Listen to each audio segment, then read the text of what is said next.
Hi guys, today I'm reviewing two microphones from Rode. They are on-camera mics, as you can see here, although they're not supposed to be mounted this way. Here I've got the Rode VideoMic Pro and this is the Rode Stereo VideoMic Pro. So these two mics are very similar to each other in many ways, but there's one big difference, and just looking at the shape of those two mics, you can see that the regular mic, Rode mic, is directional, it's a long mic, and then this stereo mic here, it's supposed to give you more of a better ambient sound. And the reason why I've chosen these two mics for testing is that, well, the VideoMic Pro is probably the most popular on-camera mic, especially among vloggers, and so it's a good standard to compare other mics to. But at the same time, what I found with the VideoMic Pro, which I've been using for a while, is that sometimes it lags in terms of, it's a challenge to get audio sounds that are not directly in front of them. Directional mic, which kind of makes sense. That's what this mic is supposed to do: isolate what's in front of it. But sometimes for vlogging or other projects, I do want to get more of the ambient sound. So for this test, I'm going to go to 3 different locations.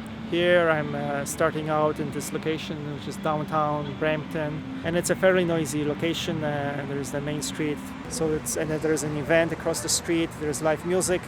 I actually have already gone across the street to where they have the live music to do a test.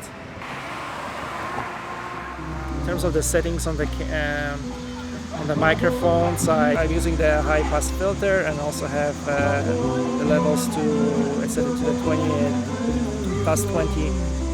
decibels, and so on my Zoom H1 recorder I have it set to level of 40, input level 40, and then in the camera I have it set to basically to minimum.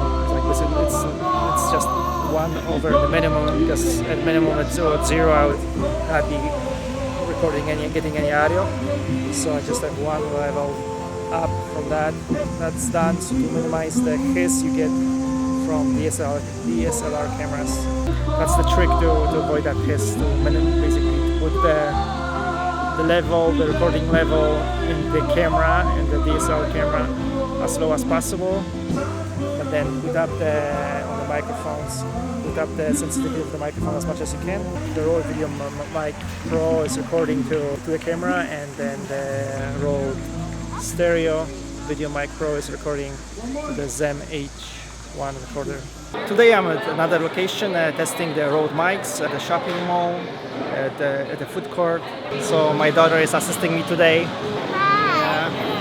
Now the stereo mic, it's actually 2 microphones in an XY configuration, and so they pick up sound more, wider, I guess, from a wider area than the directional mic. Speaking of 2 microphones in XY configuration, I actually have a microphone like that, or microphones like that. The Zoom H1 recorder that I'm using right now is actually also has internal microphones like that. The microphones are very sensitive. They're picking up a lot of sounds that I don't want. But now it's interesting to compare the Zoom H1 microphones and the Rode Stereo mic, because in theory they're very similar. Both have 2 microphones in an XY configuration. Now just doing like this little quick test today, I just saw that the Rode Stereo mic, as you can see, you will see in this video, that it gives you good audio, and there was no issue of picking up those little sounds around the camera or around the microphones. The Zoom H1 recorder and all the other models from Zoom recorders are very good. And the microphones, those built-in microphones, can be used too. They're in a specific situation. Basically, you want to just put the recorder in one place. Press the play button and just let the sound roll. You don't want to be operating the recorder, right?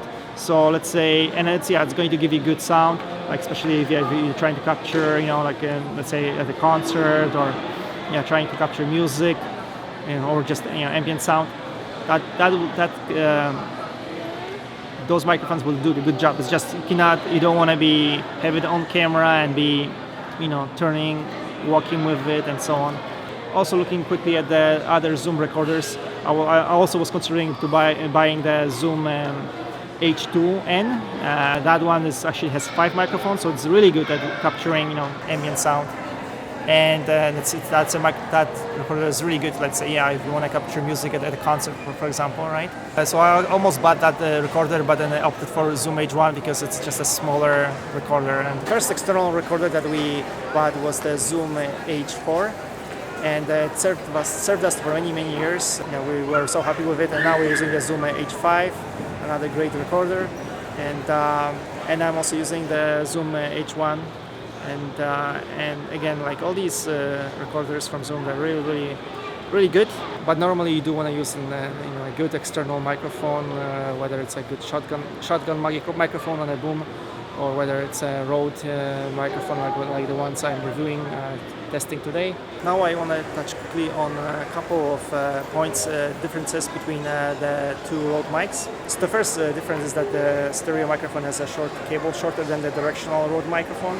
And now it looks long enough for most situations, since this is just on camera microphone, and should be fine in most situations. But for example, on my rig here, I was limited to only one side with the stereo microphone because it wouldn't reach across to the other side.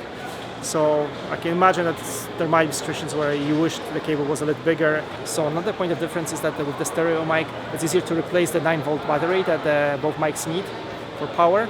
And with the directional mic from Rode, it's kind of clumsy, it's kind of difficult, more difficult than it should be, I think, to replace the battery, whereas in the stereo mic, it's very easy, it's very accessible. So it's time to wrap up at this location, and I'm looking forward to checking out the results at home. So after reviewing the audio tests, here's my quick sum up. If I can only have one of those two mics, I'd rather have the directional Rode VideoMic Pro. That's because it does a better job of isolating sounds, which is what you want most of the time, especially when recording people. Also, when it comes to getting ambient sound, I'd rather opt for a recorder such as the Zoom H2N, which provides 5 microphones instead of just 2. Now, when you use a device like that, you won't be able to move, so your camera will be stationary. But if you do need to move with your camera and want ambient sound, then that's when the Rode stereo mic is the best option, which is not surprising since it's been designed for that. But between all the options that I've discussed, it's the directional Rode VideoMic Pro that you will find most useful, in my opinion. For more information about these microphones, please visit our website by following the first link in the description of this video. Thanks, and see you next time.